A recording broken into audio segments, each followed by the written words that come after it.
Tumayo po tayo mga kapatid sa ating panalangin. Dakilang Amang Yahuwa, banal at makapangyarihang ka po sa lahat.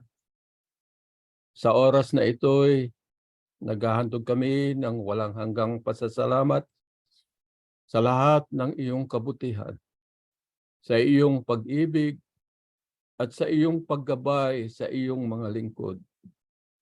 Patawarin mo sana kami sa aming mga pagkukulang, sa aming mga kasalanan. Gawin mo kaming karapat-dapat sa oras na ito ng aming pagsamba. Wala kaming maigaganti sa iyong mga kabutihan kung hindi ihandog namin ang aming sarili at ang aming pag-ibig sa iyo. Sana'y huwag mo kaming pabayaan, Ama, sa oras na ito.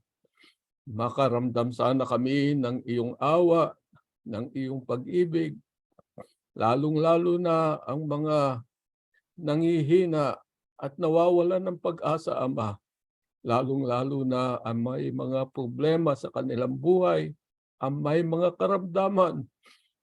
Kailangan ka namin, Ama, lalong-lalo na sa panahong ito ng kaguluhan sa mundo, sa kahirapan na aming dinaranas. Halina sa aming piling sa oras na ito, damahin mo ang puso ng bawat isa. Bigyan mo kami ng pag-asa, Ama, upang sa ganun, lalong maging matibay ang iyong mga lingkod, may pagpatuloy namin ang aming ginagawang paglilingkod at pagsamba sa iyong banal na pangalan. Huwag mo sanang kalilimutan ang iyong mga lingkod sa panahong ito, Ama. Huwag mo rin kalilimutan ang iyong anak na naghahayag ng iyong mga banal na salita. Pagkalooban mo siya ng karunungan nagmumula sa iyo. Samahan mo sana siya ng Santong Espiritu na nagmumula sa iyo, Ama, upang ang lahat ng mga salitang nagmumula sa iyo ay maiparating niya na may pag-ibig at may pag-unawa sa bawat isa sa amin, upang ang iyong mga salita ay aming maging inspirasyon.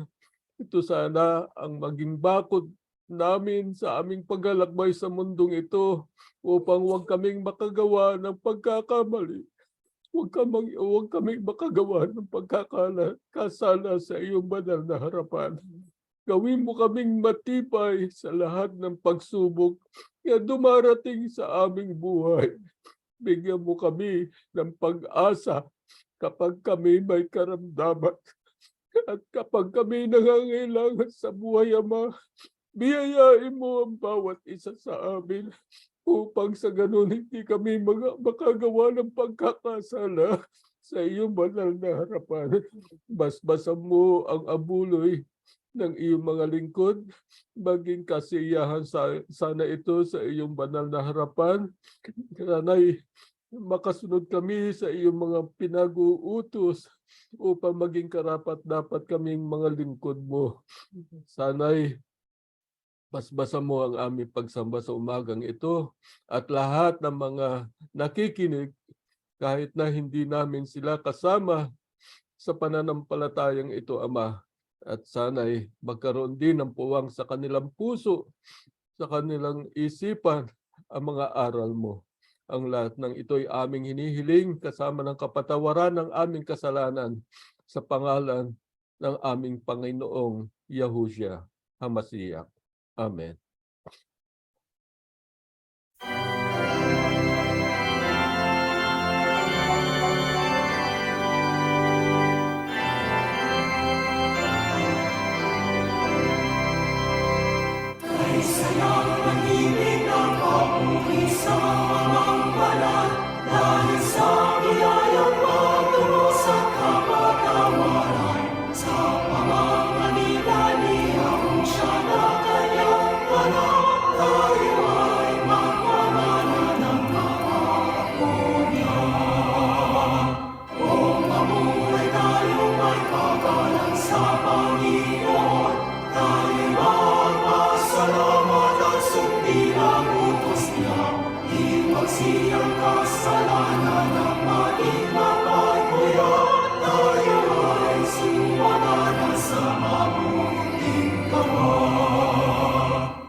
Mga magulang at mga mahal na kapatid, gaya ng ating paksa, maaaring maging biyaya ang pera kung naiintindihan natin ang tunay na layunin nito. Mga kapatid, ibig naming basahin sa inyo una sa lahat ang nakasulat sa unang Timoteo 6:10. Let us read 1 Timothy 6:10. Ganito po nakasulat. Sapagkat ang pag-ibig sa salapi ay ugat ng lahat ng uri ng kasamaan, na sa pagnanasa ng iba ay nangasinsay sa pananampalataya at tinuhog ang kanilang sarili ng maraming mga kalumbayan. Ang binasa nating pahayag ng Apostol Pablo na diyan po ay itinuturo ng Apostol Pablo na ang pag-ibig sa salapi ay ugat ng lahat ng uri ng kasamaan. Tandaan natin, ang salapi per se ay hindi bawal. Ang salapi ay hindi po masama. Ang masama ay yung taong gumagamit ng salapi.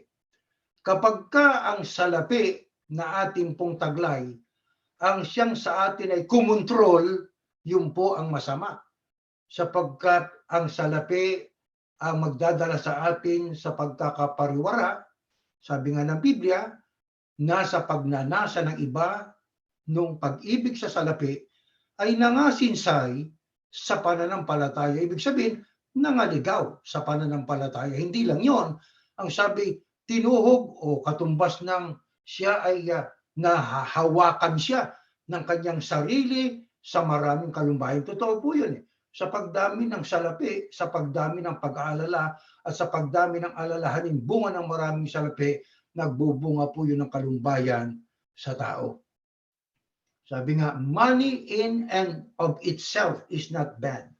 Pero kailanman kapag tayo ay kinontrol na ng salapi, doon na mag-umpisa ang kaguluhan sa ating buhay. Mga kapatid, ang salapi kailangan natin. Hindi po masama yan. Hindi, kasama po yan sa nilikha ng Panginoon Diyos. Pinagkaloob sa tao, malaman ng tao, gumawa ng pera.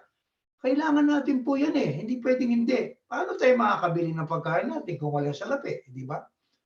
Paano natin mararamdaman ang kalagayang para tayong secure kung walang salapi sa sentido sa bagay na material? Di ba? Paano natin mararating ang ating pong mga ambisyon sa buhay o hinahangad sa buhay katulad ng mga batang, mga anak po natin, paano nila ma-attain yung kanilang academic na goal sa buhay kung walang salapi, di po ba? Kaya ang salapi mahalaga, ngunit malaman po natin paanong marapat na paggamit ng salapi at anong layunin nito para tayo po ay mapalapit sa Diyos. Batay sa Biblia, mga kapatid. Paano ipinagkakaloob ng Diyos at anong katunayan ng Ama o ang si Yahuwah ang nagkakaloob ng ating mga pangangailangan? Basahin po natin sa Mateo. Ito nakasulat. Next slide. Masdan ninyong mga ibon sa langit. Tao ang kausap. Masdan natin ang mga ibon sa langit. Na hindi sila nangaghahasik, ni nangagsisigapas o nagsisigapas, ni nangagtitipon man sa mga bangan. At sila'y pinakakain ng inyong Ama sa kalangitan. Hindi baga lalong higit ang lahang halaga ninyo kaysa kanila? At alin sa inyo ang sa pagkabalisay makapagdaragdag ng isang siko sa sukat ng kanyang buhay? At tungkol sa pananamit, bakit kayo nangababalisa? Wariin ninyo ang mga liryo sa parang, paanong nagsisilaki. Hindi nangagpapagal, ni nangagsusulid man. Gayunmay, sinasabi ko sa inyo na kahit si Solomon man sa buong kalwalatian niya ay hindi nakapaggayak na gaya ng isa sa mga ito. Ngunit kung pinararamtan ng Diyos ng ganito ang damo sa parang na ngayon ay buhay at sa kinabukas ay iginagatong sa kalan, hindi baga lalo na kayong pararamtan niya o kayong mga kakaunti ang pananampalataya? Base sa Biblia, ano ang pruweba na ang Diyos ang provider natin? Kaya dapat tayo ay pumanatag. Ang sabi ng ating Panginoong Yahushua HaMashiach ay masdan nyo, sabi niya sa mga tao, ang mga ibon sa langit. Bakit? Meron tayo kasing matututunang aral eh. Ano sabi niya? Hindi naghahasik yan. Hindi nagsisigapas yung mga ibon. Ni nagtitipon man sa mga bangan. Pero sila'y pinakakain ng inyong Ama sa kalangitan. Totoo, hindi totoo. Tingnan niyo mga ibon. Lumilipad yan. Basta pagdapo niya, may tutukain yan. Di ba? Sapagkat ibinigay ng Diyos ang kailangan ng mga nilalang niya eh. Di ba? Ang sabi ho dyan hindi baga lalong higit ang halaga ninyo kaysa kanila? Ang tinutukoy dyan tao. Kung yung ibon pinakakain, tao pa kaya? Ang sabi pa, alin sa mga sa inyo ang sa pagkabalisay nakakapagdagdag ng isang siko sa sukat ng kanyang buhay? Ibig sabihin, sa pangangailangan, ba't tayo mababalisa? Yung bang kabalisahan makapagdagdag ng isang siko sa sukat ng ating buhay? Ang worries po nagiging depresyon, at ang depresyon nagbubunga ng pagkamatay ng tao Di ba? Ngayon tungkol naman sa pananamit, sapagkat ang sabi nga sa school, what are the prime necessities of man? Food, shelter, and clothing. Ang ating binanggit sa unahan ay tungkol sa food. Huwag tayong mag-aalala. Yung clothing naman, eto sabi, bakit kayo nangababalisa? Ibig sabihin nag-aalala. Warinin yung mga liryo sa parang, kung paano nagsisilaki, hindi na nagpapagal, ni na nagsusulid man. Gayun may sinasabi ko sa inyo na kahit si Solomon man sa buong kaluwalhatian niya hindi nakapagayak ng gaya ng isa sa mga ito. Ibig sabihin, ang mga pananamit na kailangan natin, yung clothing na yan, yung shelter na yan, ipagkakaloob ng Diyos yan, mga kapatid. Ang sabi nga kung yung mga damo nga sa parang na ngayon buhay, kinabukasan iginagatong sa kalan, pinararamtan ng Diyos, di lalo na kayo. Kaya ang sabi ng Panginoong Yahushua, doon sa mga nag-aalala sa kailangan niya sa buhay, kayong mga kakaunti ang pananampalataya. Kaya mga kapatid, yan ay may aral. Ano yung aral na ating matututunan?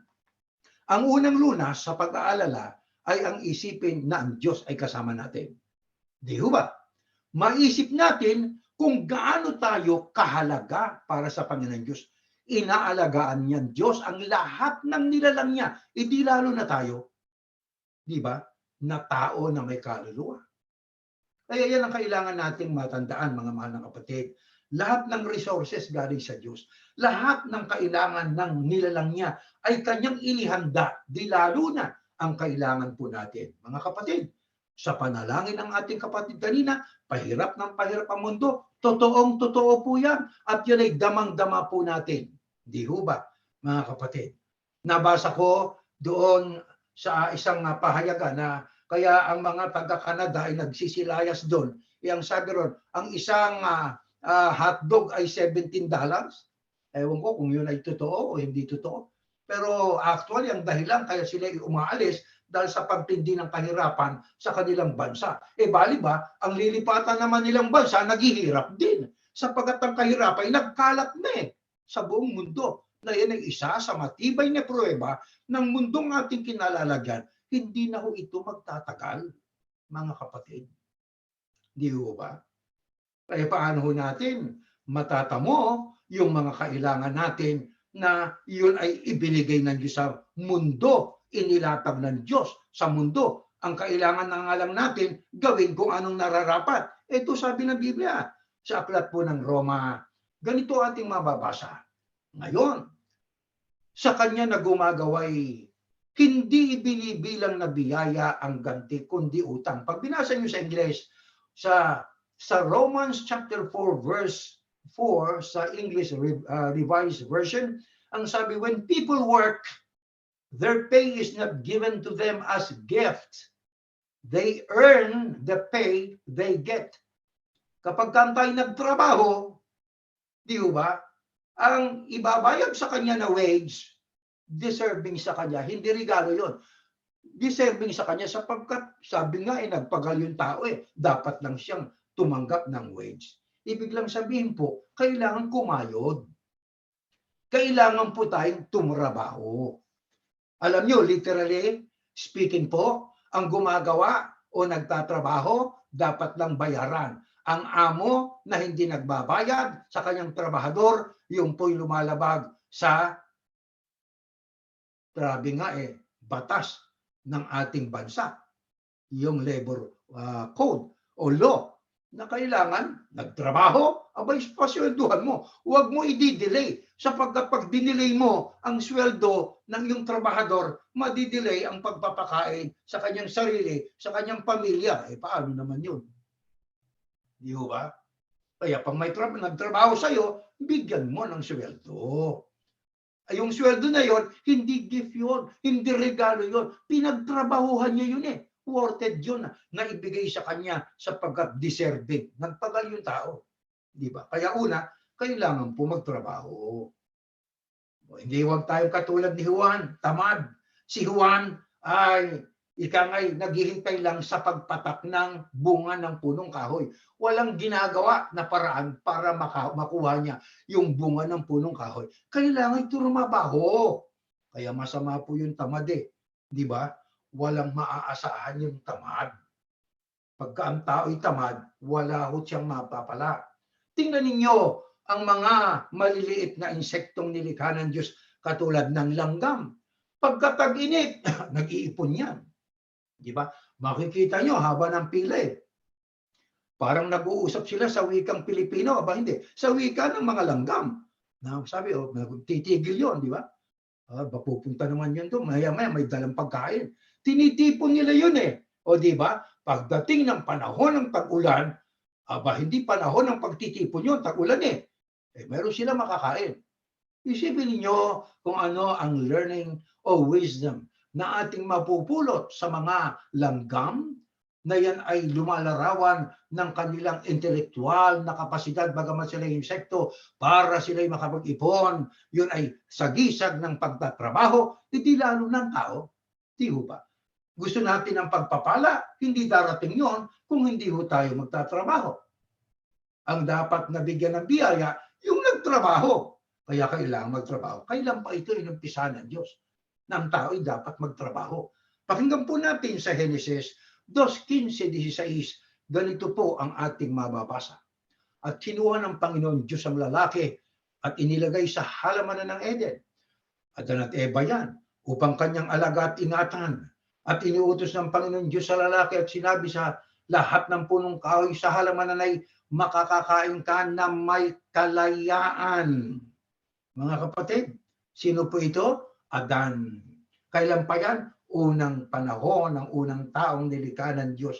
Ano ang sabi ng Panginoon Diyos? Upang kanyang alagaan. Ano yung pangangalaga? Trabaho o hindi trabaho?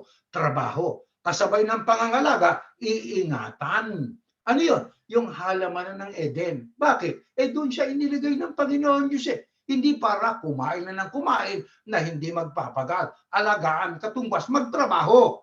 Kaya maging nung panahon ni Adan at Eva, ay meron nang iniutos ang Diyos kay Adan magtrabaho. Di ba? Kailangan ay magpagal. Para sa ano? Sa kanilang pangangailangan. Ang totoo, hindi pa man sila nagkakasala eh. Mayroon ng utos na alagaan at ingatan ng halaman ng Eden eh. Di ba mga kapatid? Ano po ang punto na dapat nating maintindihan po dyan mga kapatid? Magpagal. Ang sabi sa Thessalonica, ang taong ayaw magtrabaho, walang karapatang kumain. Lalo na ngayon mga kapatid. Kaya dyan sa pinagtatrabahuan ko sa courthouse, meron doon 87 years old, 95 years old, nagtatrabaho pa eh. Pag tinanong mo naman, why are you still working at your age? I want to stay healthy and, keep on moving. Gusto niyang laging nagtatrabaho eh. Matatanda na yun. Lalo yung mga bata, ilang taong ka na? He's 27 years old. Anong ginagawa mo? Wala po akong trabaho eh. Wala kang karapatang kumain. Di ba? Ang taong ayaw gumawa, walang karapatang kumain. Pero kung sino po yung walang trabaho, yung pangmalakas kumain pag pinakakain nung may trabaho. Kaya mga kapatid, ang sama namang umasa nga tayo doon sa iba na nagpagal para sa kanila, dahil sa katamaran natin, gusto nating makisalo. Nawawalan po ng karapatang kumain yung ayaw tumabaho, mga kapatid. Kaya ang ayaw talaga ng Diyos sa tao, yung ayaw gumawa eh. Di ba? Ang tamad. Pananampalataya man kahit tunay kung walang kalakip na gawa eh. Nagiging baog at nagiging patay eh. Nagiging walang silbing pananampalataya. Di ho ba?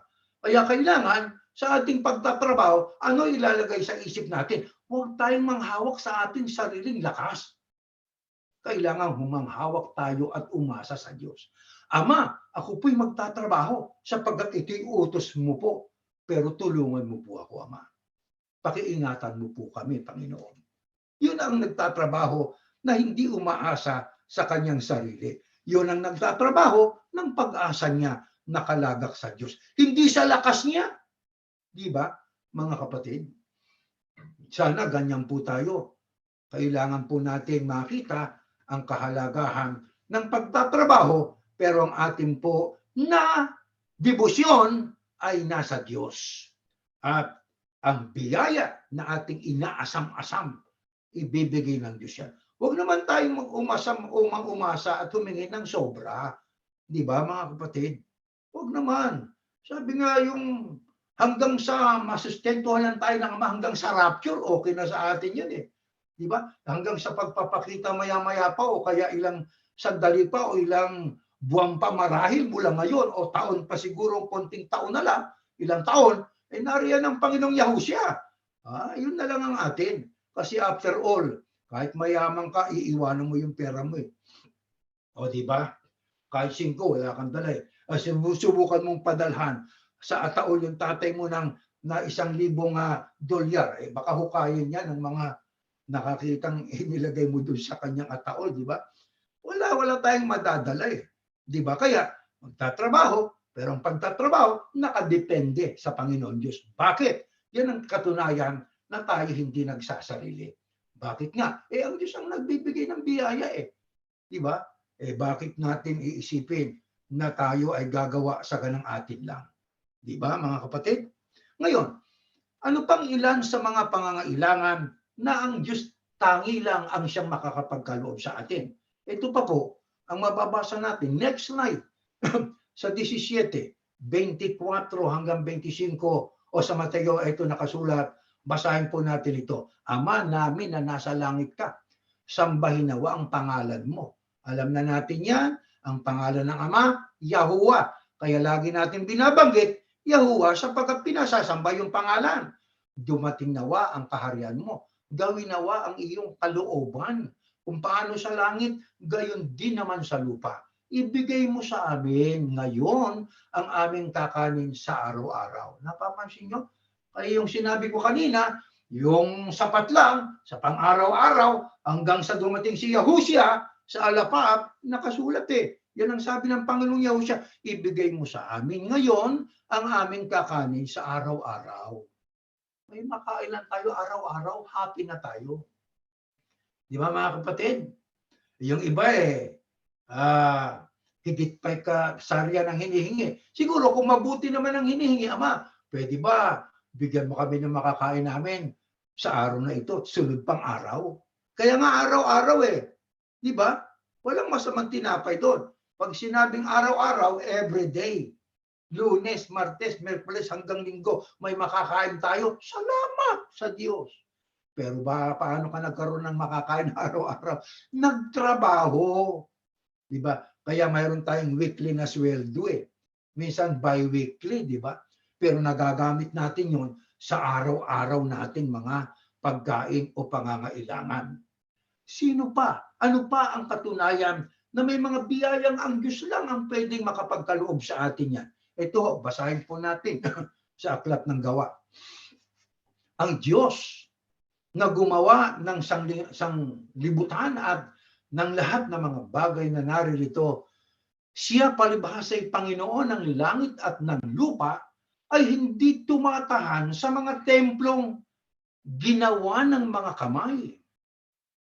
Diyan ay itinuturo sa atin ng Biblia na ang Diyos, si Yahuwah, na gumawa ng langit at lupa ay hindi tumatahan sa mga templong ginawa ng mga kamay ng tao. Sapagkat lumalabas na ang Diyos na may-ari at gumawa ng langit at lupa, parang siya ay dumepende pa sa mga taong gagawa ng templo para doon siya tumahan. Parang naging dependent ang Creator sa isa sa kanyang creation na yun ang tao para gumawa ng isang templo na doon natatahanan niya. Kaya sa ibang mga talata ng Biblia, ang sabi ng Panginoon Diyos, anong klaseng bahay ang gagawin nyo na titirhan ko? Kaya ang sabi diyan, ang Panginoon hindi tumatahan sa mga templong ginawa ng mga kamay. Bakit? Sapagkat sabi sa Korinto, kayo na ang templo. Ang tinutukoy ay ang mga tagasunod niya. Kaya tama itong ating ginagawa na tayo sumasamba sa kanya-kanyang tahanan. Bakit? Ang templong literal, susunugin yan ito, delikadong masunog ito. Di ba? Kaya itong aalagaan natin. Kaya wala kayong mababasa sa bagong tipan na iniutos ng Panginoong Yahushua at ng mga apostol magpagawa ng templo. Wala nun. Hanggang sa Revelation, wala kayong mababasa. Bakit? Tayo ang templo Sa kanya-kanyang sambahayan o bahay-bahay, nagsasagawa ng pagtitipon ang mga lingkod ng Diyos. Diba? Hanggang sa mawasak yung ikalawang templo ng mga Romano, hindi ko nag-utos ang Panginoong Yahushua, magpagawa kayo ng templo. Hindi iniutos ng mga apostol, magpagawa kayo ng templo. Manapa, ipangaral ang ebanghelyo sa lahat ng kinapal ang sumampalataya. Magtipong kayo at kayo'y sumamba. Saan yan? Sa bahay-bahay. Masama ho ba na magkaroon ng place of prayer o dako ng panalanginan na yan nga ang tawagin natin ay bahay-sambahan? Hindi masama. Wala tayong sinasabing ganon. Pero ang mahalaga na yon ang tinutukoy na templo tayo ito. Sapagkat itong haharap sa Panginoon Diyos Di ba? Ito ang kung papalarin ni magmamana ng kaharian ng Diyos pag-igihin natin ito. Linisin natin ito. At itong ating katawang ito, ang templo, kailangan po ito ay maging ayon sa kalooban ng Diyos ang ginagawa nito. Kaya mga kapatid, tuloy natin ang basa sa 25, ni hindi rin naman pinaglilingkuran siya ng mga kamay ng mga tao na para bagang siya'y nangangailangan ng anumang bagay. Nakita niyo ang Diyos? Parang nangangailangan ng Diyos ng anumang bagay. Yamang siya rin ang nagbibigay sa lahat ng buhay at ng hininga at ng lahat ng mga bagay. Ang Diyos ang nagbibigay ng buhay at hininga. Ba't sasabi mo dito nakatira ang Diyos sa templong gawa ng kamay ng tao. Lumalabas parang dumidepende ang Diyos sa tao para maipagawa siya ng tatahanan niya. Samantalang ang Diyos ang gumawa ng langit at lupa. Parang iniinsulto natin ang Panginoon Diyos eh. Kaya ang sabi niya, anong uring bayang gagawin niyo para sa akin? Pero yung mga tao na patuloy na ikinakampanya, ito wala nang katapusan ang flow ng pera nila eh. Kwartahan na lang eh. Kaya magpapagawa tayo nito, nakapagpagawa nga sila. Pero alam nyo, ang focus ay nandoon na sa mga material na mga bagay na kanilang mga naipundar. Kaya ang tao, alam nyo, bilang tao, ang propensity ng tao, ang tendency ng tao, humanga sa panglabas eh. Di ba? Pero sa loob, parang nicho. Pininturahan sa labas, maputit, malinis. Pero sa loob ay puro kalansay. Di ba mga kapatid? At isa pa yung mga templo at kapila na yan, mga simbahan, susunugin po yan eh. Ito yung templo! Sabi ni Pablo, kayo ang templo! O kaya ano pa, ang may pagkakaloob na tanging Diyos lang makapagbibigay, yung buhay natin, yung paghinga natin. Minsan, nahihirapan tayong huminga. Dumarating yun. Hindi natin alam kung ano nangyayari from within yung ating internal organs, yung mga physiological functions ng ating internal organs. Minsan ay nagkakaroon ng mga malfunctioning, nagdi-dysfunctions ang ating mga internal organs. Nahirapan tayong huminga. Pero pag tayo bumangon, tumawag sa Panginoon Diyos, at saka nag-inhale, exhale, nakakatulog tayo ulit. Nawawala yung paghirap sa paghinga. Diyos ang nagbibigay nun eh. Di ba, mga kapatid? Kaya pag nahihirapan huminga, manalangin sa Ama, ikaw nagbibigay para kayo huminga. Pahingahin niyo naman ako, Ama. Aba, binibigay ng Diyos yun. Oh, real talk tayo, yan ang katotohanan eh. Di ba? Marami dyan. Ito, nagkaroon ng COVID. 85 years old yung matanda. 27 years old yung bata. Yung bata naman ay physically fit. Talagang maskulado. Ang matanda, daming mga sakit. Na magkaroon ng COVID, aba ay namatay. Sino? Yung matanda? Hindi, yung bata. Ang namatay. Yung matanda, na sa ating pananaw ay siyang unang mamamatay, hindi yun ang namatay eh. Ang bata, katunayan, Diyos ang may hawak ng buhay. Hindi tayo kontrolado ng sakit. Kahit may COVID ka, pag-ibig pa tayong buhay ng Diyos, buhay tayo. Kahit gaano pa katindi ang sakit natin, kung ibig pa tayong bigyan ng Diyos ng hininga at buhay, mabubuhay tayo. Ano lamang ang ibig ipahiwatig ng talata niya? Sa Diyos tayo dumipende. Kung may kasabihang, no man is an island, no man can live alone. Walang lugar na tao, na isang tao lang mabubuhay, kailangan niyang kanyang kapwa-tao. Di higit sa lahat, no man can live alone without God. Hindi tayo pwedeng mabuhay ganang atin kung walang Diyos. Tayo mga Yahusyano, ang focus natin ay sa Diyos. Hindi sa leader ng relihiyon. Hindi sa kung kani-kaninong nagtiteksto, kasangkapan lang yan ng Diyos. Kasangkapan na ng Diyos. Sa tinig ng Diyos, sa salita ng Diyos na kanilang inihayag, doon tayo sama-samang mag-aral, isipin, at ating i-digest kung tama, tanggapin. Huwag tayong doon sa nagtuturo. Pag doon sa nagtuturo tayo na paakit, madidisib tayo, madudok tayo, maililigaw tayo. Pwede nila tayong kontrolin. Kaya ang ating Panginoong Yahusya, ang sabihin niya anong pahayag niya, huwag kayong maniwala sa akin. Ang aking kasing mga sinasabi, ang paniwalaan nyo, sapagkat ang aking sinasabi, hindi ko sinasabi sa kanang akin, kundi doon sa nagsugo sa akin. Yahusya na yon. Panginoong Yahusya na yon. Diba? Maging si Pablo, ang turong ito ay hindi amin, kundi ito'y aral o turo na galing sa Diyos. Si Pablo, pagdating sa karunungang panlupa, isa sa matalinong apostol yun sapagkat kabilang siya sa mga lawmaking body o Sanhedrin, panahon niya nung panahon una, di ba? Magaling siya sapagkat tinuruan siya ng isa sa mga profesor noon na si Gamaliel, di ba? Pero hindi niya ginamit yung kanyang sariling karunungang natutunan niya kay Gamaliel. Ang ginamit niya yung salita ng Diyos na natutunan niya sa pamamagitan ng revelasyon o pagpapahayag sa kanya ng ating Panginoong Yahusya. Kaya mga kapatid, sana maakit po tayo sa mga katotohanan ito na atin hong pinag-aaralan. Anong uring karakter ang dapat nating ma-develop sa ating sarili para ating maiwasan ang pagmamahal sa kwarta? Ito, pakinggan natin 13:15 o 13:5. Mangilag kayo sa pag-ibig sa salapi. Love comes from heart.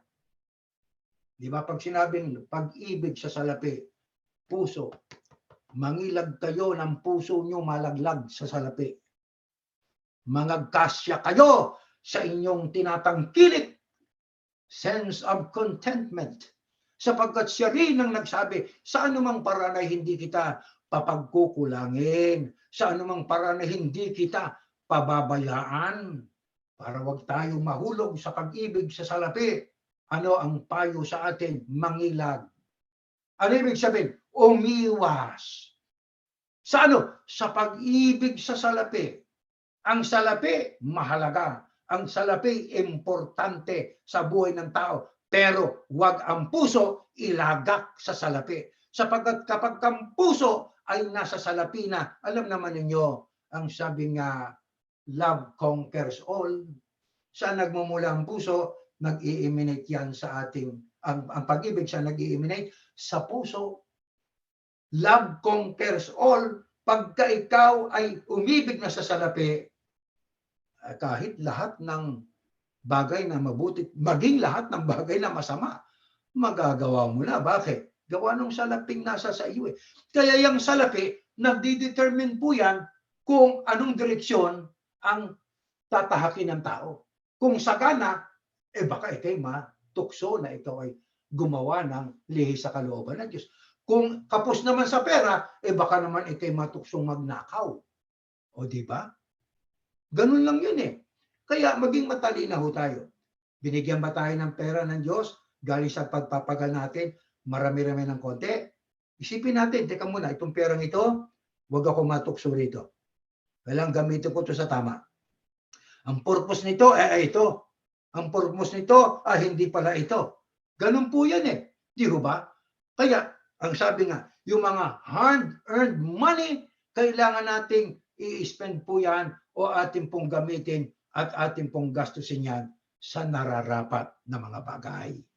Mga kapatid, kailangan po natin gawin. At kailangan po magkaroon tayo ng espiritu na kung tawagin natin ay nagkakaroon tayo ng contentment. Alam nyo, kung tayo po ay kontento, mga kapatid, maiwasan natin ang magpatukso na lalong mahangad nang hindi natin maaabot. Di ba? Tatandaan natin. Ano rason dapat tayo makontento? Ang sabi ho, diyan sa ating binasa, sa anumang paraan, sabi, hindi kita papagkukulangin. O kayo ba, sumasampalataya dyan mga kapatid? Sa anumang paraan, hindi kita papagkukulangin. May sobra pa nga eh. Minsan yung iba walang ulam, kanin lang eh. Tayo may ulam eh. Minsan hindi lang po tuyo, meron pang patis. O di ba? Minsan hindi lang patis, meron pang manok. O di ba? Hindi ba sobra-sobra yan? Sa anumang paraan ng wikay, hindi kita pababayaan. Yun nga yung ibon nga, binubuhay ng Diyos eh. Yung liryo sa parang pinararampan ng Diyos eh. Tayo pa kaya ang hindi? Kailangan lang po magkaroon tayo ng kontento ba tayo? Dapat lang. Makontento, mga kapatid. Sabi nga, develop a spirit of contentment and gratitude. Tumanaw, magkontento tayo at tumanaw tayo ng utang na loob sa Diyos. Salamat po, Panginoon. Ang iba po walang makain pero kami meron. Ang iba walang mainom, kami may naiinom. Ang iba'y walang madamit, maisuot na damit nga kami ho ay 2, 3, 4, sobra pa nga doon ang paris ng ating damit eh. O di ba? Kaya ang sabi nga, learn to live within our means. Di ba? Kasi pagka tayo masaya na sa kung ano meron tayo, ayun naman ang gusto ng Diyos eh. Sabi, nakamasid ang Diyos mula sa langit. Yung anak ko, binigyan ko ng biyaya, kontentong-kontento. Mabuting anak ito. Aba, itong anak ko, binigyan ko ng biyaya, hindi pa kontento eh. Nakasimangot pa eh. Di ba? Walang contentment. Doon papasok ngayon ang demonyo. Hindi ka kontento, magnakaw ka. Ayun. Hindi ka kontento, mag-double job ka. Legal yun. Sige, hindi ka kontento, mag-triple job ka. Legal din yun. Hanggang sa magkasakit sa lungs, wala nang pahinga eh. Dahil sa iyong discontentment sa kung ano meron ka, natulgarong karukutuloy ng sakit. Pinabayaan mo sarili mo dahil sa paghahangad, dahil sa wala kang contentment sa buhay eh. Di ba mga kapatid? Kaya yung tayo makontento, magpasalamat do tayo. Mga kapatid, tama na yung ating biyayang tinatanggap. Ilang taong ka na ba ngayon, brother? 70 anyos na. May marami ka ng pinagdaan ng ups and down. Sagana, minsan ay wala. Ay kulang. Minsan ay sagana, minsan ay kulang. O kaya sagana, pero ngayon, hanggang ngayon, lingkod ka pa rin ng Diyos. Salamat sa Diyos. Hindi katulad ng mahirap, sumagana, nakalimutan ng Diyos. Mabuti pa yung saganang naghirap na hindi nakalimutan ng Diyos. Mga kapatid, kailangan po natin ay tayo ay makontento. Ano ang katunayan ayon sa pagtuturo ng Biblia na ang kayamanan o pera per se ay hindi masama? Ito, basahin po natin. Ecclesiastes o mga ngaral. Ang kapistahan ay ginagawa sa ikapagtatawa at ang alak ay nagpapasaya sa buhay at ang salapi sumasagot sa lahat ng mga bagay. Nakita ninyo, pag binasa nyo sa English, sa message, ito, Revised Standard Version, ang sabi, laughter and bread go together. To tama naman yun eh, di ba? Kung wala kang tinapay, hindi kang ngingiti. Nakasimangot ko walang tinapay, ba't nakasimangot ka? Wala kumakain eh. Pagka kayo nakangisi pa, wala nang makain, may diferensya yun. O di ba? Ano ba? Wine gives sparkle to life. Wow, yung wine, di ba? Gives sparkle to life. Hindi yung sobrang wine, baka naman sumobra paglalasing na yon. But it's money that makes the world go around. Feasts are made for laughter, wine gladdens life, and money meets every need. Nakita ninyo? Kaya, ang kayamanan ayon sa Biblia, hindi masama per se. Hindi masama po yun. Sapagkat ang kayamanan ang siyang nagbibigay sa atin ng ating pangangailangan. Paraan yun eh. Para magkaroon tayo ng pagkain, ng ating madaramit, ng masisilungang bahay, at iba pa. Pero, ito yan. Huwag tayong magkamali na lahat ay maibibigay ng kayamanan. Yun ang isipin natin. Maraming mayayaman namatay sa tipos. Maraming mayayaman ang namatay sa aksidente. Maraming mayayaman namatay sa sakit. Kung ang sakit ay pwedeng solusyonan ng kayamanan, di ang mabubuhay na lang puro mayaman, mahirap ay patay na. Pero hindi, kahit mayamay na mamatay. Katunayan, ang kayamanan o pera ay kailangan natin, pero hindi pwedeng solusyonan ng pera lahat ng ating kailangan. Sino lang makakasolusyon? Ang Diyos pa rin. Sa Diyos pa rin tayo. Ika nga magbo-boil down lahat sa Diyos eh. Di ba? Sa Diyos pa rin tayo didepende, hindi dun sa kayamanan. Ang sabi nga sa English, money confirms direction. Ano ibig sabihin po nun? Kung ang ating pera ay kulang, ano gagawin mo? Anong direksyon ang gagawin mo? Magnanakaw ka ba? Kung ating salapi, gaya ng sinabi natin kanina, ay sagana o saan kang direksyon, baka dadaling ka sa kalayuan yan. O di ba? Kaya kung ating tinatanggap ay biyayang galing sa Diyos na ating pinagpagalan, isip. Saan ko gagamitin ito? Sa tama. Yun ang tama, mga kapatid. Ang sabi pa nga, ang kayamanan o ang pera, build our faith and vision. Yung atin hong perang tinanggap mula sa Diyos dahil sa tayo nagpagal. Aba, yan po ay nagpapatatag ng ating pananampalataya at lalong nagpapatibay sa ating vision, yung ating ambisyong marating, di ba? Kaya gagamitin natin po yung pera kaugnayan ng ating pananampalataya at sa ating paghahangad na makapanahanan sa bayang na yun ay ibibigay sa atin ng ating Panginoon Diyos. Di ba? Ang sabi pa, ang kayamanan o pera determine who is Lord of our life. Sino ang Lord sa ating life? Yung kayamanan? Aba, hindi.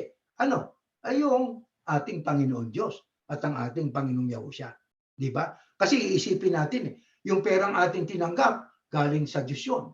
Bakit? Kung walang lakas, walang trabaho. Kung walang trabaho, walang pera. Kung walang pera, nakatunganga, wala, malungkot.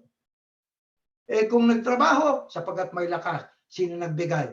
Ang Diyos. Nakapagtrabaho, may biyayang tinanggap. Sino ang nagbigay sa atin ng opportunity na yon? Ang Diyos. Ano ibig lang sabihin? Salamat sa Diyos. Kaya wala tayong mapupunta kundi sa Diyos talaga lahat O di ba? Mga kapatid, mag-iisip ka nga, ikaw naman po ay hindi makapagtrabaho. Bakit nga? Handicap ka Ano iniisip ng mga handicap? Sa isip, gusto ko magtrabaho. Yung mga hindi handicap, ayaw magtrabaho. Di dapat sa'yo, handicap ka na lang, brother, pagka ganyan ka Bakit? Ang lusog-lusog mo, ayaw magtrabaho Mga kapatid, lalo na ngayon, konting panahon lang naman Magsipag tayo. Ako, hanggang ngayon, may awa ang Diyos at ako'y buhay pa sa darating na panahon. Dadagdagan na naman ng 1 taon. Nagtatrabaho, gigising ng alas 4 ng umaga. Liligo, konting exercise. Liligo, puntang trabaho. Kahit na inaantok, tuloy. Utos kasi ng Diyos yan Hanggang kailan? Hanggat gusto ng Diyos. Hanggat may lakas pa't buhay, trabaho. Saka boring pag walang trabaho di ba? Boring, maboboard up ka lang talaga pag walang trabaho. Pero kung may trabaho ko, masaya. Di ba? Nakakapag-exercise ka. Ngayon, doon sa mga mayayaman, merong paalaala ang Panginoon Diyos, mga kapatid. Atin hong pakinggan. Ito sa 6:17, ganito nakasulat. Ito paalaala. Ang mayayaman sa sanglibutan ito ay pagbilinan mo na wag magsipagmataas ng pag-iisip at wag umasa sa mga kayamanang di nananatili, kundi sa Diyos na siyang nagbibigay sa ating pag-asa ng lahat o sa ating sagana ng lahat ng mga bagay upang ating ikagalak. Yan ang paalaala. Hindi masama ang reminder. Ang paalaala ay gamot sa nakakalimot. Ano ang sabi sa mayayaman, sa sanglibutan ito? Ang bilin ay wag magsipagmataas. Kaya, huwag maging mayabang ang mayaman. At iasa ang lahat sa kanyang kayamanan. Ayaw ng Diyos noon. Huwag umasa din sa kayamanan. Bakit? Ang kayamanan ay hindi nananatili. Di ba? Kanino tayo aasa? Doon sa ngayon, magpakailanman ay Diyos. Sino? Si Yahuwah. Sa kanya tayo aasa. Anong may bibigay ng Panginoon Diyos na hindi may bibigay ng sino paman? Una, buhay, lakas, pag-iisip na tama. At kung magbigay siya ng biyaya, sagana. Di ba? Ano layunin? Upang tayo magkaroon ng kagalakan. Ganun ang ating Diyos. Pinipicture ng iba, ng Diyos ay malupit. Pinipicture ng ibang reliyon, pag hindi ka sumamba sa Diyos, lilipunin ka ng Diyos, papatayin ka ng... Pinipicture ang Diyos na napakasama ng Diyos Pero sila yun sila yun. Kasi sila yung Diyos. Pero ang Diyos natin na si Yahuwah, napakabuti. Maraming ibinibigay na tsansa para tayo magbago. Paalaala lang po yan sa mga mayayaman. Huwag umasa sa ating kayamanan. Umasa po sa Diyos, mga kapatid. Kapagkat sa buhay natin ito, lalo na ngayon, patindi ho ng patindi ang kahirapan Di ba? Kaya sa pagtindi ng kahirapan, ano ang nangyayari sa tao? Naguguluhan. Nagugulumihanan ng tao. Kaya kapag ang tao ay nagugulumihanan, ano mangyayari? Isa lang. Ang tao hawak sa patalim. Pero tayo hindi ganoon. Ano ibig sabihin ng hawak sa patalim? Kahit labag sa kalooban ng batas, sa kalooban ng Diyos at batas ng tao, gagawin niya para lang maangkin ang kailangan niya. Ay, hindi ganoon, mga kapatid. Kailangan po sa atin ay sa Diyos po umasa. Wala tayong pwedeng ipaghambog. Walang tao na bago matulog sasabihin niya, hoy puso, Puso, tumibo ka ha. Titibo ka. Huwag kang titigil. Sasagot yung puso, oo. Ay wala, hindi ganun. Paghiga natin, wala tayong kamalayan. Ang nagpapatibok ang Diyos. Nagising tayo, ang gumising sa atin ng Diyos. Meron nga niyang natulog nang magising na, patay na eh. O di ba? Di ba totoo yun, mga kapatid? Natulog lang nang magising, patay na eh. Maaaring sabihin niyo, paano pa nagising kung patay na? Mag-asawa sila eh.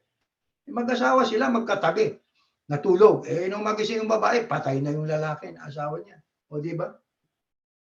Mayroon din tayong alam na batang-bata pa na namatay na sa pagkakatulog eh. Ibig sabihin sa ganung paraan siya kinuha ng Diyos. Pero habang tayo may buhay mga kapatid, wala tayong pwedeng ipagambog. Wala tayong pwedeng ipagyabang. Mayaman ako, sagana ako, maganda bahay ko, maganda kotse ko. Walang ganon na dapat nating ipaghambog. Lahat ay galing at awa lang sa Panginoon Diyos. Mula sa Diyos. Paano natin dapat isaalang-alang tayong mga iglesia ni Yahushua kung ano ang nagagawa sa atin ng Panginoon? Ito, sa Lucas, ganito nakasulat. Pakinggan natin, next slide, sa Lucas, ganito po ang ating mapapakinggan mga kapatid, sapagkat walang salitang mula sa Diyos na di may kapangyarihan sa Ingles, sa Amplified, for with God nothing shall be impossible. Nothing shall be impossible for Yahuwah. Sabi nga. Tatanggap tayo ng proteksyon mula sa Panginoon Diyos. Tatandaan natin yan. Di ba, mga kapatid? Ang tayo po ay magtaglay ng mga biyayang galing sa Panginoon Diyos, ating binulay, kung saan natin dapat gamitin, yung po ay ikinatutuwa ng ating Panginoon Diyos. Kung mayroon tayong kapos na pangangailangan, dumulog tayo sa Ama na may buong pagtitiwala at pag-asa, ibibigay ng Diyos sapagkat ang imposible sa tao ay posible sa Panginoon. Kaya yung mga katakataka na pangyayari, gawa ng Diyos yan. Di ba, mga kapatid? Mga aksidente at mga pagkapahamak, marami ang napinsala at namatay, ngunit ikay buhay, milagro ng Diyos yan, gawa ng Diyos yan. Ang sabi ng iba, imposibleng nabuhay siya. Bakit nabuhay siya? Sagot, Diyos ang may gawa nun. Ang imposible sa tao, posible sa Panginoon Diyos. Ano ang dapat nating isalang-alang tungkol sa Panginoon Diyos sapagkat walang imposible sa Kanya? Mga kapatid, ito asahan natin. Kasi ang tao ganito yan eh. Tumanggap tayo ng biyaya, gusto pa rin natin. Gusto pa rin tayo. I want more, more, more, more. Mga kapatid, ano yan? Temptasyon yan. Kailangan lagay natin sa isip natin. Binigyan na tayo ng Diyos ng mga biyayang kailangan natin. Salamat po, Ama. Salamat po. Alam nyo, si Adan at Eva, nang likain ng Panginoon Diyos, lahat ay inyong pwedeng kanin. Pero nag-ambisyon pa eh. Yung ipinagbabawal, nakaisa-isang bunga sa gitna ng halamanan, ipinakialaman pa. Lahat pwede niyong kanin. Ano ibig sabihin? Aba, natempt sila. Natukso. Bakit? Marami na, pwedeng kanin. Gusto pa. Ayun, natuksutan mo. Natutukso tuloy sila. O, di ba? Kailangan po matuto rin tayo ng patience. Yung pagtitiyaga, pasensya. Isa sa mahalagang katangian po natin po yun eh. Yung tayo ay may pasensya. Di ba? Ang sabi nga sa Romans 5:3-4, ang sabi, and not only this, but with joy, let us exult in our sufferings and rejoice in our hardships. Maging masaya tayo sa panahon ng kahirapan natin. Di ba? Mahirap na, dapat pa magsaya. Dapat lang ito. Knowing that hardships, distress, pressure, trouble produces patient endurance. Kasi yung kahirapang dinadanas natin, magre-resulta po yun sa endurance. Lalong magpapatibay sa atin eh. O di ba mga kapatid? Totoo, hindi totoo? Bakit ang tibay mong mananampalataya? Kasi ang dami kong pinagdaan ng pagsubok, kapatid eh. Sa tulong ng Ama, nalampasan ko. Kaya matibay tayo. Kailangan po yun, mga kapatid. Di ba?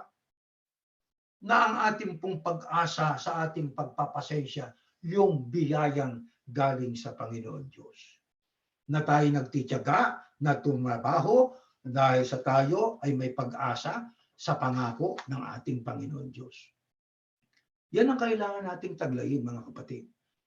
Bukas makalawa, baka may darating pang mga iba't ibang mga kalamidad na gigimbal sa lahat ng tao. Sapagkat ang mga nangyayari ngayon sample ng Diyos yun sa Hawaii. Yan parang ginagawa, binibigyan tayo ng heads up. Ito, ang nangyari sa Sodom at Gomorrah, nangyari din sa Hawaii. Malapit-lapit na ang mas matindi. Ang mga kapatid. Kaya itong mga leksyon natin ay ating pinag-aaralan para tayong lahat po ay kumikita ng pera dahil nagtatrabaho tayo, pero huwag natin gamitin sa masama. Sa mga Yahusyano, nung una, sino isa sa mga nakaranas ng matinding kawalan? Pero alam nyo, matyaga siya, matibay siya sa paglilingkod. Ito, pakinggan natin. Next slide. Sa aklat ng Pilipos, ganitong nakasulat. Gayunman, ang mga bagay na nasa akin ay pakinabang, sabi ni Pablo, ay hinari kong kalugihan, alang-alang kay Kristo. Oo nga, at lahat ng mga bagay ay inari kong kalugihan dahil sa dakilang kagalingan ng pagkakilala kay Kristo Yahushua na Panginoon. Na Panginoon ko. Na alang-alang sa Kanya'y tiniis ko ang kalugihan ng lahat ng mga bagay. Inari kong sukat lamang upang tamuhin ko ang Kristo at ako'y masumpungan sa Kanya na walang katwirang aking sarili sa makapibagay sa kautusan, kundi ang katwirang sa pamamagitan ng pananampalataya sa Kristo, ang katwirang niyang buhat sa Diyos sa magitan ng pananampalataya, upang makilala ko siya at ang kapangyarihan ng kanyang pagkabuhay na maguli at ang pakikisama ng kanyang mga kahirapan na ako'y natutulad sa kanyang pagkamatay kung aking tamuhin sa anumang paraan ang pagkabuhay na maguli sa mga patay. Si Pablo yan. Isa sa mga Yahusyanong tagasunod ng ating Panginoong Yahushua na sinubukan pero siya'y nakapasa. Alam niyo, si Pablo ang matalinong tao yan. Ano yan, ika nga ay sagana. Pero ang sabi niya, yung mga bagay na pakinabang. Alam niyo, kasi kung pinractice ni Pablo yung ang kanyang bukasyon, yayaman siya, pero lahat ng yon, kapalit ng kanyang pagkakilala kay Yahushua, inari niyang kalugihan yun O di ba? Nakilala niya ang Panginoong Yahushua Kaya dati kanyang binabahay-bahay yung mga iglesia ni Yahushua dahil sa gusto niyang sa utos ng punong mga saserdote patayin. Pero nang tawagin siya ngayon ang hinahanting ng mga Hudyo O di ba totoo yun? Kapalit ng pagkakilala niya kay Yahushua. Ano sabi niya? Tiniis ko ang kalugihan ng lahat ng bagay. Inari kong suka lamang. Tamuhin ko ang Kristo. Isipin, wala siyang katwiran sa kanyang sarili. Pagdating sa kautusan, pagdating sa araw ng Diyos, wala siyang katwiran. Hindi siya nangangatwiran. Alam niya kasi maliwanag at tama. Ba't ka mangangatwiran sa tama? Kaya mga kapatid, si Pablo isa sa ehemplong matibay na ang lahat ng pakinabang inari niyang walang kabuluhan. Kapalit ang kanyang pagkakilala sa ating Panginoong Yahushua. Kaya si Pablo ay tumatrabaho, gumagawa sa kabila ng kanyang mga dinanas ng pag-uusig, iisa ang kanyang pananampalataya sa ating Panginoong Yahushua Mashiach. Ganun ba tayo mga kapatid? Dapat po magaganon tayo mga kapatid. Kailangan tayo nakapokus sa ating paglilingkod. Ang kayamanan hindi masama. Kailangan tuloy ang trabaho natin. Pero ang kayamanan na yan o perang ating tinatanggap, gamitin natin sa tama sa kanyang kaukulang nararapat. Sa lupa, dapat iuukol ang pera na yan ang isa sa dahilan. Kaya nilikha ng Panginoon Diyos na ang tao binigyan niya ng karunungan makalikha ng pera. Ito, dito ho sa Corinto, next slide. Ito nakasulat. At sa ganito, ibinibigay ko ang aking pasya. Sapagkat ito'y nararapat sa inyo na nangaunang nagpasimula na may isang taon na hindi lamang sa paggawa, kundi naman sa pagnanais. May binanggit na paggawa. Gumagawa, tumatrabaho. Kundi ayon sa pagkakapantay-pantay. ang inyong kasaganaan na naging abuloy sa panahon ito sa kanilang kakulangan, upang ang kanilang kasaganaan naman ay maging abuloy sa inyong kailangan, upang magkaroon ng pagkakapantay-pantay. Pasensya na kayo. Iba na yung tumatanda, ano? Kaya tayo umiinom ng tubig, kinakapos sa hangin. Kaya talagang aasa tayo sa Diyos eh. Di ba? Mga mahal na kapatid, talagang paghinga, mahirap. Kaya lagi natin sinasabi, Ama, dagdagan yung paghinga namin. Kaya dyan, sa ating binasa, sinabi ni Pablo, nakahanda na inyong tulong sa loob ng 1 taon. Ano layunin? Ayon sa pagkakapantay-pantay sa mga iglesia. Yung sagana, tutulungan yung kulang. Yun namang kulang, yung mga nagkukulang, umaasa doon sa mga saganang miyembro para pantay-pantay. Kaya, sakit ng kalintingan, ramdam ng buong katawan. Kaya saan dapat iukol ang perang ating tinatanggap? Hindi lang sa pagtulong sa ating pamilya, pagtulong sa ating kakapatid na nangangailangan.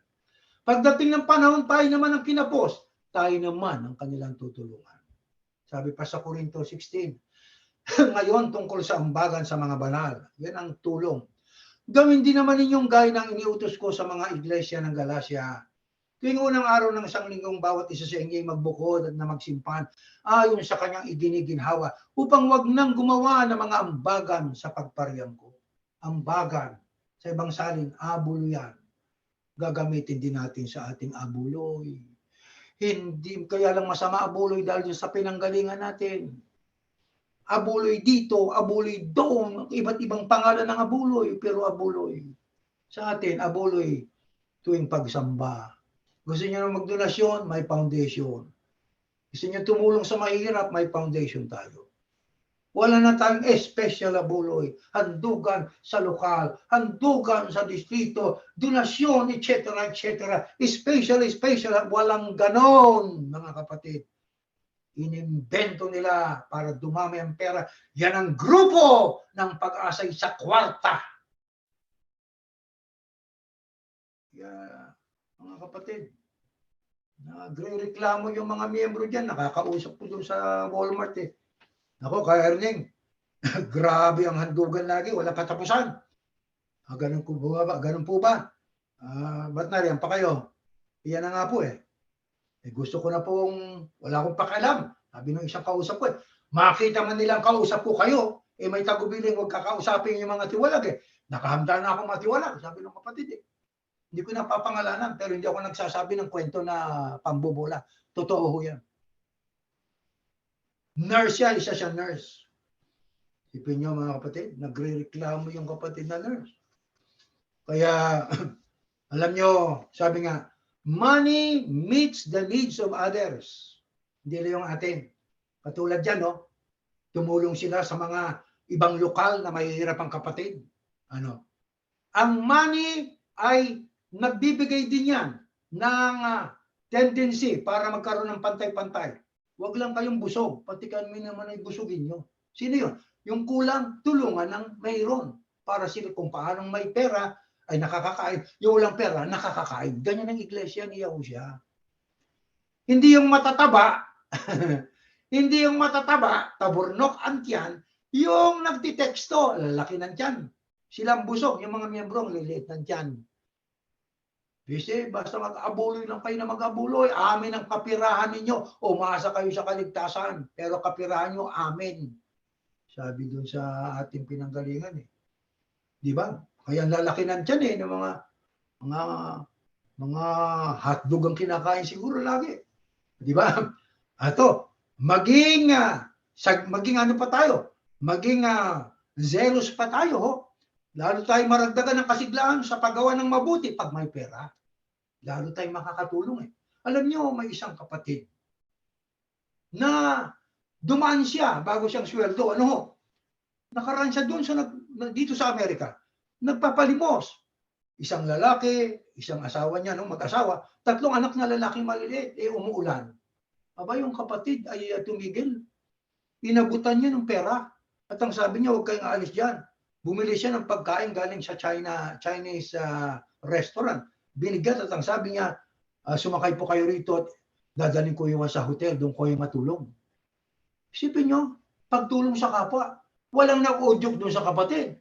Yung naggawa ng araw na ating tinatanggap, na yung biyayang ating tinatanggap, i-share natin.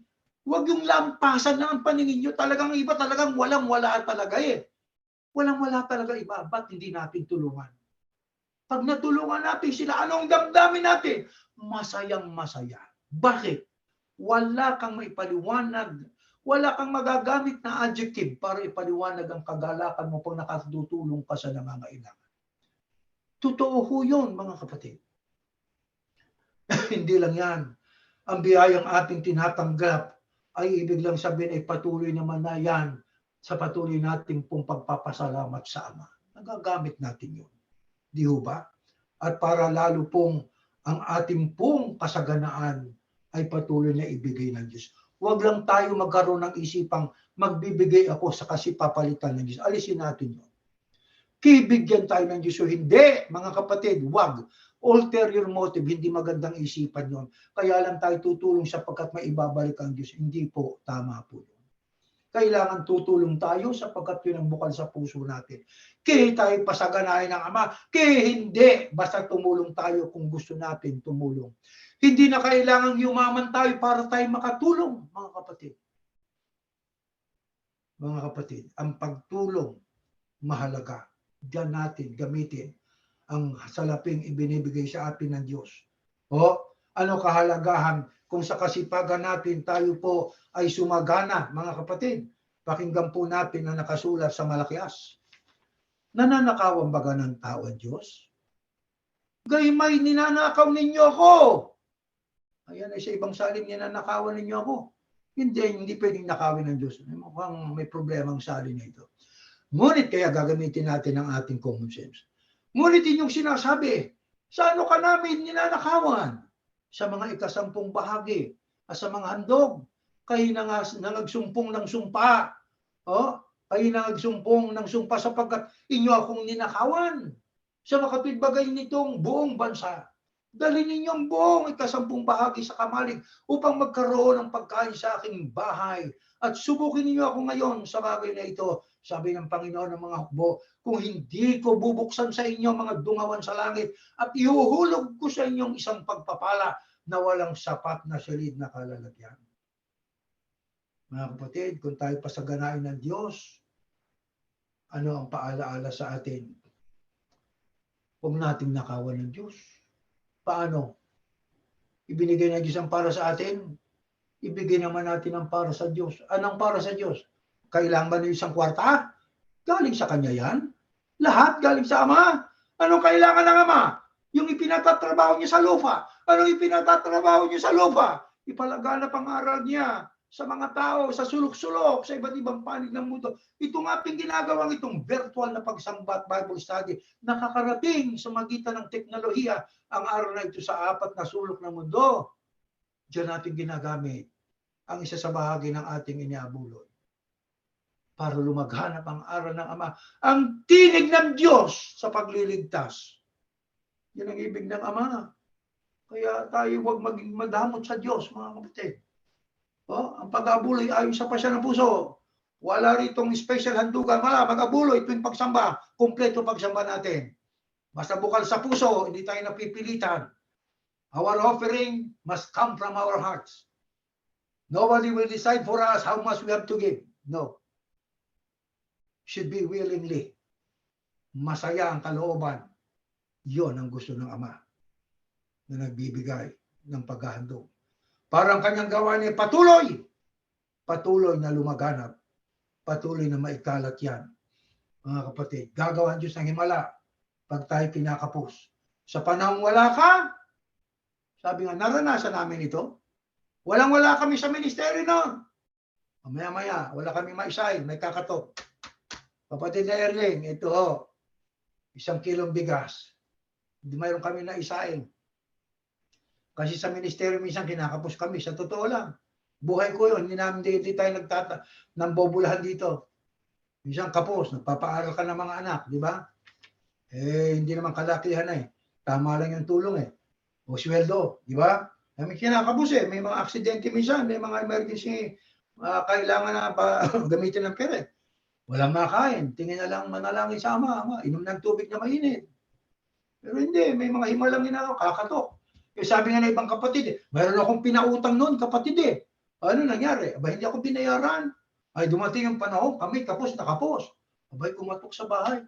Oy, kapatid na ganito, etong utang ko sa inyo, ngayon ay 2023, utang ko sa inyo ito ng 2010 pa. Tagal na. O ito, bayad. O di meron ka. Diba?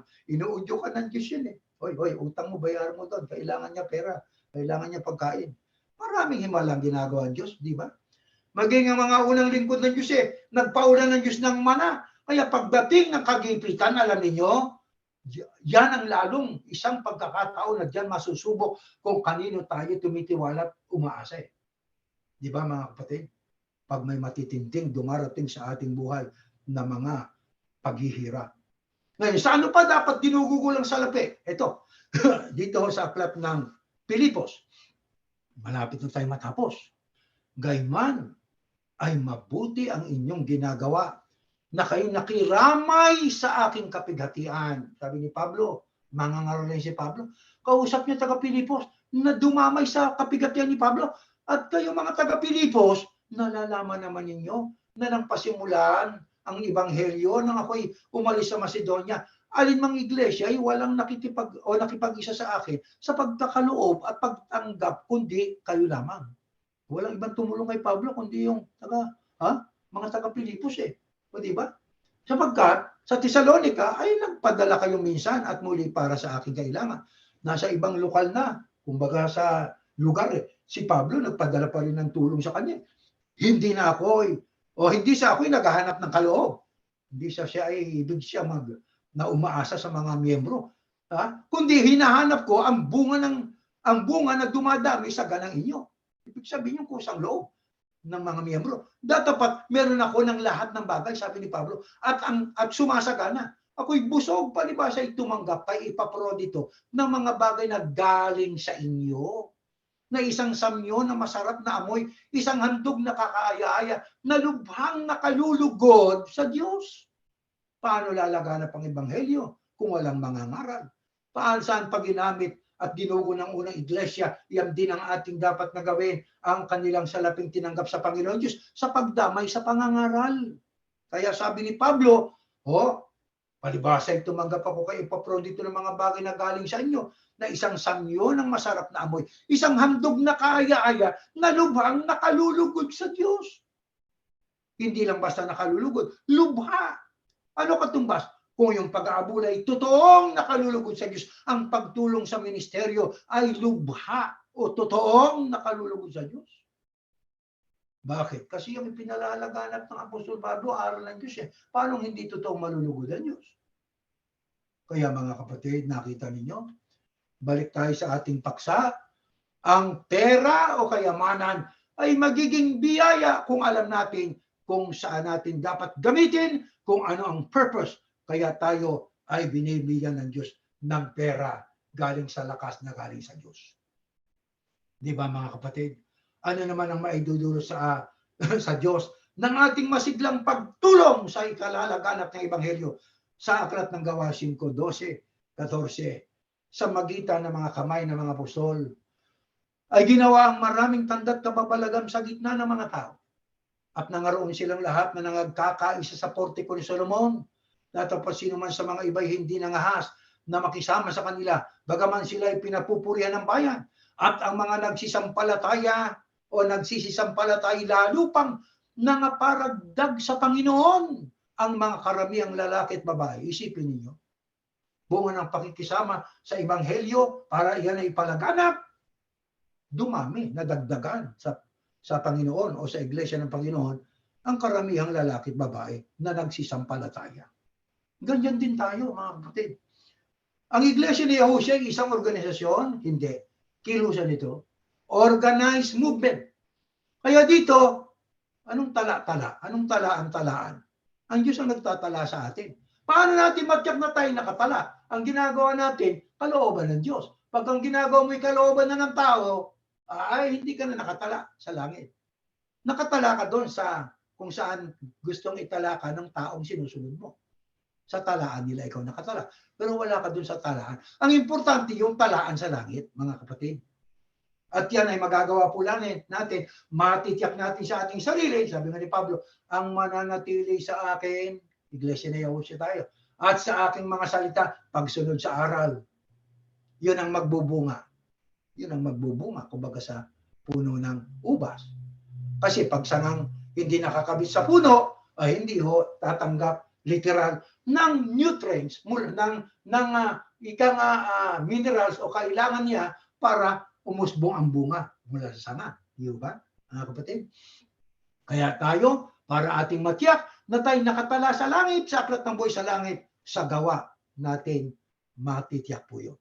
Gawain natin ay makabiblia, gawain natin makadiyos, gawain natin ayon sa kalooban ng Yahusya, nakatala ang pangalan natin sa aklat ng buhay sa langit. Mga kapatid. At sa panahon natin ngayon, ano ho ang nagaganap sa magkabi-kabila. Kaya itinutwid tayo ng ating leksyon kung saan natin dapat gamitin ang salapi o biyaya na ating tinatanggap, mga kapatid. Alam nyo, mayroon akong babasahin. This is not included in our slide. Sa Ezekiel 7:25-27 ang sabi, darating sa kanila ang takot at maghahanap sila ng kapayapaan. Pero hindi nila ito matatagpuan. Para sa tao yan sa mundo. Gahanap sila ng kapayapaan. Darating sa kanilang sunod-sunod na kalamidad o panganib at masasamang balita. Magtatanong sila sa mga propeta pero wala silang matatanggap na kasagutan. Magpapaturo sila sa mga pari, hihingi ng payo sa mga tagapamahala pero hindi sila tuturuan at papayuhan. Magdadalamhati ang hari at mawawalan ng pag-asa ang mga tagapamahala niya. Ang mga tao ay magiging manginginig sa takot. Parurusahan ko sila ayon sa kanilang pamumuhay. Hatulan ko sila kung paano nila hinatulan ng iba. At malalaman nila na ako ang Panginoon o si Yahuwah. Kaya sa binasa natin, totoong-totoo itong nagaganap na ito. Anong sabi? Sunod-sunod na kalamidad ang darating sa buhay ng tao. Bagyo dito, sunog doon, digmaan dito, patayan doon, rally dito, rally doon. Ngayon may nakaamba na panganib na maaaring sisiklab ang digmaang kinatatakutan ng tao. Kaya ang sabi ng Biblia, sunod-sunod ang kalamidad sa buhay ng tao at bunga ng mga kalamidad na sunod-sunod, nanginginig ang tao sa takot. Totoo yan. Totoo yan. Nanginginig ang tao sa takot. Sa gitna ng ganitong kalagayan, mga kapatid, ano ang matibay na pangako ng Ama? Ito, pakinggan natin sa mga lingkod niyang tapat sa Kanya. Next slide. Ganito po ang ating mababasa sa aklat po ng Salmo. At tumawag ka sa akin sa araw ng kabagabagan. Ililigtas kita at luluwalhatiin mo ako. Ito ang ating panghahawakan, mga kapatid. Ang pinanghawakan ng Haring David. Ang pinanghawakan ng mga tunay na mga lingkod ng Diyos. Na ang kanilang pag-asa ay kanilang inilagak sa Diyos. Ngayon, nanginginig-ninig ng tao sa nangyayari. Tayo, narito pa. Bilang tao, apektado din tayo. Mga kapatid, wag nating sabihin hindi tayo apektado. Hanggat tayo buhay at narito tayo sa mundo, ang nagaganap sa paligid natin ay nakakaramdam din tayo ng panginginig at takot. Tao tayo. Pero ang garantiya ng ating Panginoon Diyos na si Yahuwah, ang sabi, tumawag ka sa akin sa araw ng kabagabagan, ililigtas kita. Luluwalhatiin mo ako. Mga kapatid na Iglesia ni Yahusya, maging sa mga kapatid natin na nasa malalayong lugar, nasa mga mapapanganib na dako, at gaano mang katindi ang ating kinakaharap, mga mahal na kapatid, huwag magbago ang ating pag-asa ang ating pagtitiwala sa Ama.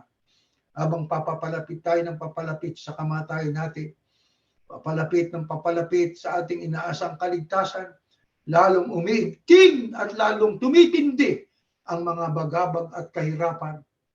Mga kapatid, lalo nating pagyamanin ang ating pag-asa sa Ama. Lalo nating sabihin sa Ama, Ama, dagdagan mo po ang aming pananampalataya. Dagdagan mo po ang aming pag-asa. Huwag kaming panawan ng pag-asa. Sa iyo kami magdudulog at sa iyo kami magtitiwala. Ano man ang dumating sa aming buhay, asahan mo po, luluwalhatiin ka namin. Pupurihin ka po ng iyong mga anak. Gaano pa kahaba itong lakbay natin, hindi po natin alam. Makapagtitiis ba tayo? Mga kapatid, galang atin, baka hindi natin kayanin. Baka hindi natin kayanin. Di tayo pwedeng maghambog. Malakas ako, hindi. Ang ating masasabi, Ama, huwag mo kaming iiwan sa panahon ng kabagabagan, sa panahon kailangan ka po namin. Pagka kami tumatawag po sa iyo, Panginoon, huwag mo pong ikukubli ang iyong pakinig. Abutin mo naman sana kami at tulungan upang maipagtaguyod namin at maipagpatuloy ang aming paglilingkod sa iyo. Yan pong ating idadalangin. Tumayo ho kayo, mga mahal na kapatid. Ama namin Diyos, salamat at kami po ay tinuturuan mo kung paano namin gagamitin ang mga biyaya na pinagkakaloob mo sa amin, bunga ng lakas at buhay na patuloy mong ibinibigay sa amin, nakapapagtrabaho pa kami, kahit may edad ng iba sa amin, sapagkat yan ang utos mo para kami mabuhay na hindi umaasa sa iba, manapa mabuhay kami na imbes kami ang tulungan, kami ang nakatutulong sa aming kapwa. Panginoon Diyos, kaya lang mahalaga ang salapi sapagkat ito nagagamit namin para sa aming kailangang pagkain, sa aming pananamit, at maging sa aming pong tinatahanan na bahay na aming kinalalagyan.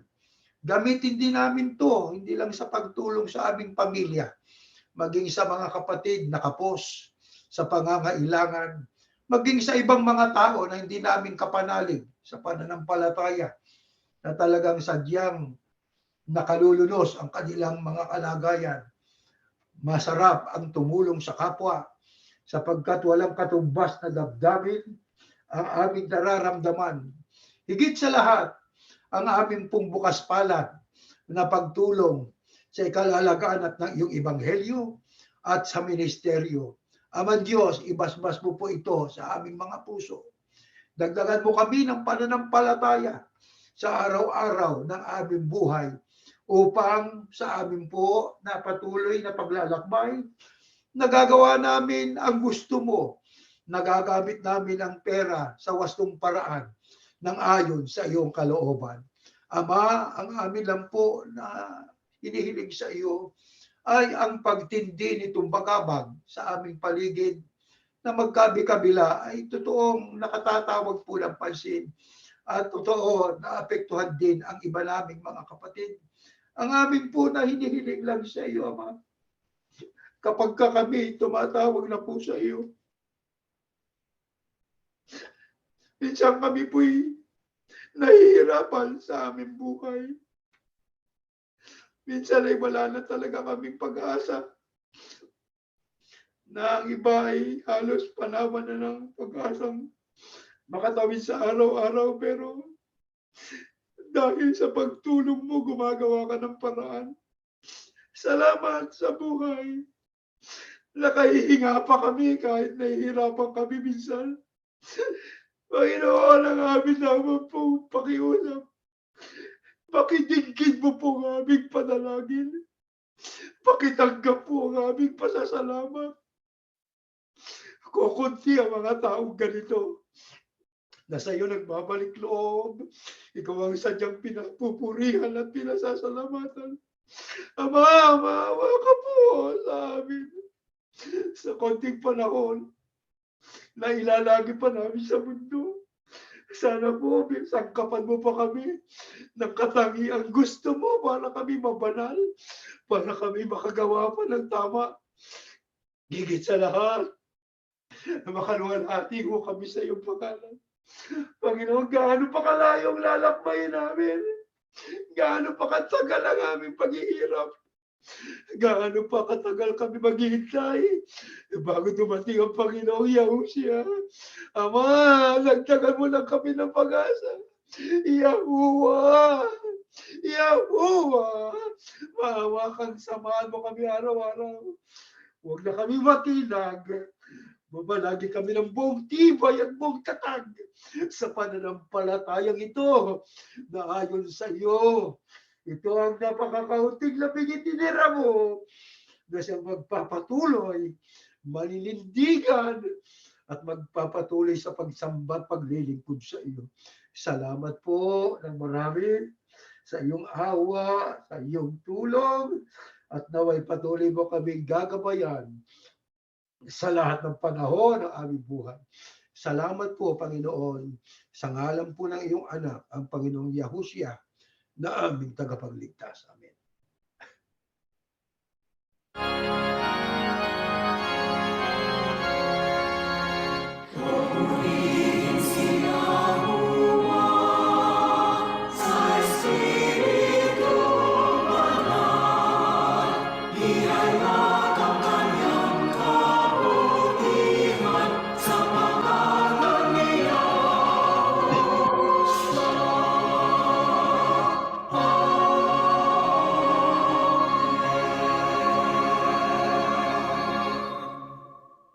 Ang biyayang pagliligtas ng ating Panginoong Yahushua, ang pag-ibig ng Diyos na si Yahuwah, at ang patuloy na pagkilakip ng Espiritu Santo, siya nawang sumaating lahat ngayon at magpakailanman. Amen.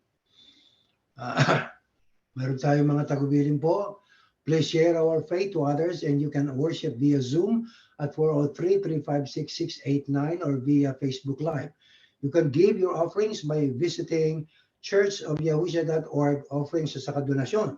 You can also share our website at www.churchofyahushua.org, which contains our declaration of faith and links to the latest worship service and videos. Our Bible studies will continue. 1001 Berean questions. Growing Up Yahushua po can be viewed via YouTube and Facebook, at patuloy po nating panalangin ang mga leader ng mga bansa at ang mga tao sa kanyang kabuuan. Sapagkat kailangan din po talaga nila ang panalangin para tayo po sama-sama pang mabuhay at ang tsansang sila'y makapakinig ng aral ay makarating sa kanila. Hanggang dyan po at tayo natatapos.